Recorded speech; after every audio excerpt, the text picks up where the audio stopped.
नमस्ते साथीहरु, स्वागत गर्न चाहन्छु फेरि पनि सजिलोकिचन च्यानलको स्पेशल अर्को एउटा भिडियोमा।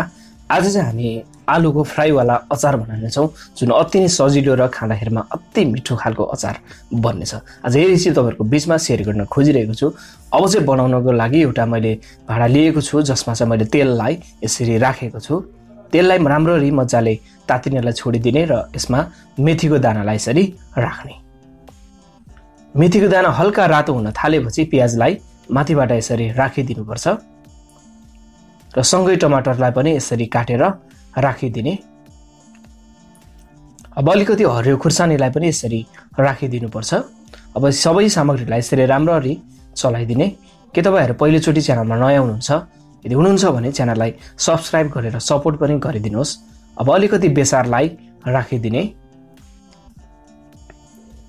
थोरै मैले अदुवा र लसुनको पेस्टलाई पनि राखेर स्वाद अनुसार नुन पनि सँगै राखिदिएको छु।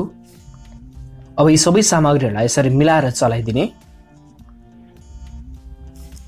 त्यसपछि यसमा तिलको धुलोलाई राखिदिनुपर्छ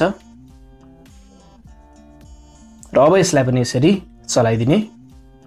अचार भनेपछि हामी धेरैलाई मन पर्ने कुरा पनि हो र अचार त्यसमध्येमा पनि खानाको रौनकता नै यसले बढाउने काम पनि गर्दछ।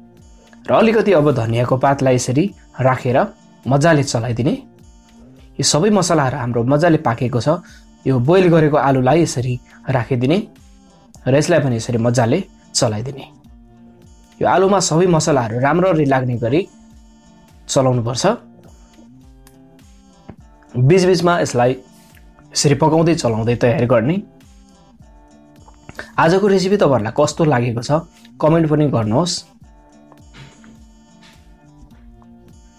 र यतिको भएपछि लगभग हाम्रो यो पकाएको फ्राई वाला आलुको अचार तयार पनि भएको छ र मैले चाहिँ यस्तो तरिकाले सर्भ गरेको छु, जुन खाँदाखेरिमा अति नै स्वादिलो र सबैले मन पराउनु भएको यही अचार आज तपाईहरुको बीचमा शेयर गरे।